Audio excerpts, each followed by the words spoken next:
भजन करते हैं सुबह, दोपहर और शाम। हम तो आप सबसे ये कहेंगे चाहे 5 मिनट बैठकर जल छिड़क कर 5 मिनट ही सही, पर तीनों संध्याओं में नारायण को, भगवान को याद करना चाहिए। सुबह, दोपहर और शाम इन संध्याओं में जो भजन करता है, त्रिकाल संध्या जो करता है, परमात्मा सहज में उसका कभी भी, उसका हाथ तो कभी छोड़ते ही नहीं, उसका हाथ पकड़ के ही रखते, इतना मुझे याद करता है। दूसरा, बहुत सूक्ष्म में आज हम जिस विषय को कहने जा रहे हैं, शिव पुराण बहुत बृहद है, संपूर्ण कोई नहीं कह सकता 7 दिन 9 दिन में। इतना 24,000 श्लोक है। अब उन 24,000 श्लोकों का अर्थ भी करोगे, अगर 2400 श्लोकों का भी अर्थ करोगे तो कम से कम 24 दिन चाहिए, कम से कम 24 दिन, बहुत मुश्किल है।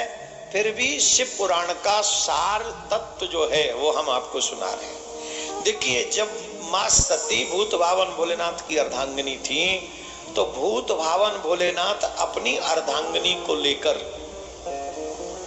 भगवान की कथा सुनने के लिए जाते हैं। कथा श्रवण का एक बहुत अच्छा मैसेज परमात्मा भोलेनाथ ने दिया। वो मैसेज यह है, एक नहीं 2 मैसेज दिए। पहला मैसेज, कथा सुनने कभी अकेले मत जाओ, संभव हो तो अपने परिवार के सहित जाओ। अब परिवार के सहित जाने से लाभ क्या है? बोले परिवार के सहित जाने का ये लाभ है कि जब कथा सुनेंगे और कथा का प्रभाव होगा तो सब पे बराबर होगा, तो सब एक रास्ते पे चलने वाले हो जाएंगे। नहीं समझे?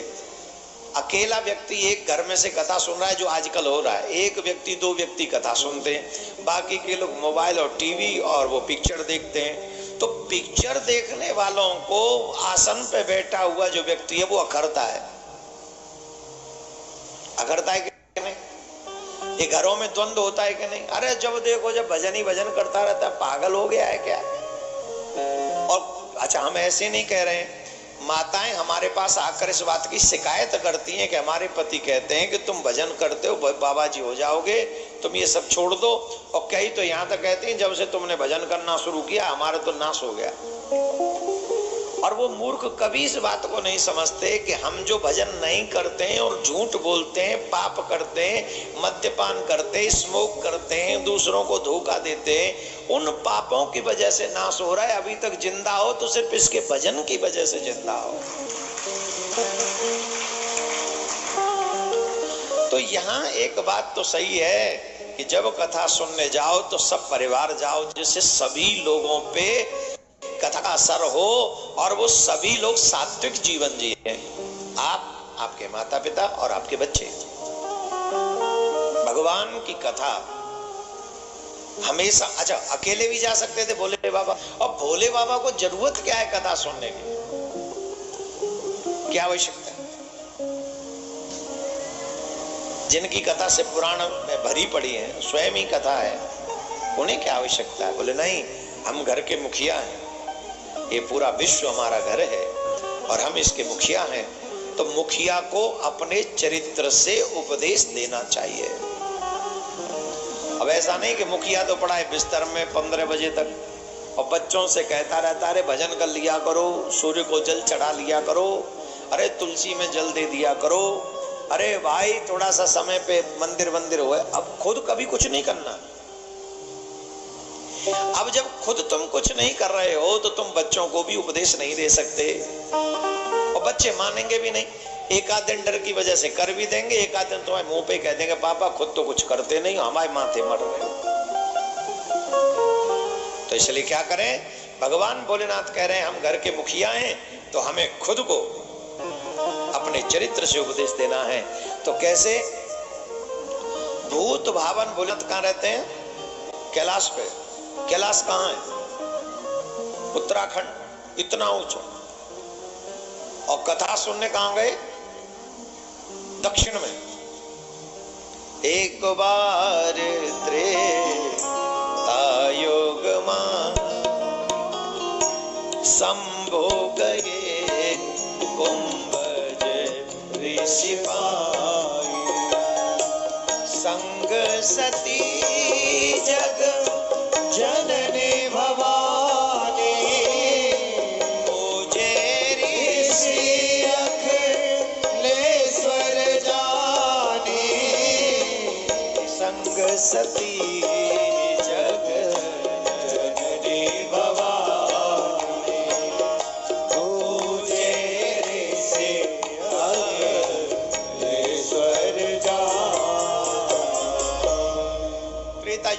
बात है, माँ सती के साथ भूत बावन भोलेनाथ कथा सुनने के लिए गए। कुंभज ऋषि ने उनका बड़ा स्वागत किया, सत्कार किया। सनातन धर्म ऐसा कहता है, जब हमारे पास बड़े आए तो हमें उनका आदर करना चाहिए। भूल जाओ कि तुम बड़े हो।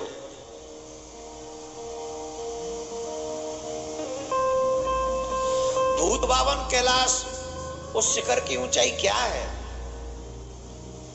उस शिखर की ऊंचाई कौन प्राप्त कर सकता है? लेकिन जब कथा सुनने गए तो शिखर की ऊंचाई से नीचे उतर आए और दक्षिण में जाकर बैठकर आसन डालकर कथा सुने। इसका मतलब यह है कि अहंकार के शिखर से नीचे उतरोगे तभी कथा समझ में आएगी। अगर अभिमान के शिखर पर बैठकर तुम भगवान की कथा कितनी एक बार नहीं 1000 बार सुन लो, तुम्हें कुछ समझ में नहीं आया, पल्ले कुछ नहीं पड़ना। और होता यही है, कहीं ना कहीं कोई न कोई अभिमान हमें डिस्टर्ब कर देता है, परेशान कर देता है, जिसके कारण हमें भगवान की ये आनंदमयी कथा भी मन को भाती नहीं है, सुहाती नहीं। 2 मैसेज दिए, एक तो संग परिवार के संग जाओ, भूत बावन भोलेनाथ ने। दूसरा, कथा जरूर सुनो। एक और मिलाओ कि जब कथा सुनने जाओ तो अभिमान रूपी शिखर से नीचे उतरकर हम कुछ नहीं है, दासो हम तब केशव, हे केशव मैं तुम्हारा दास हूं। एक बात बता दें, अगर भगवान की दासता चरणों मन से, उनके चरणों की दासता मन से स्वीकार कर लोगे तो तुमसे और कोई अपराध बनेगा ही नहीं। ये अपराध तभी तक बनते हैं जब तक हम भगवान की दासता स्वीकार नहीं कर रहे। ये सच बता रहे, जब तक अहम की अनुभूति है, मैं हूं,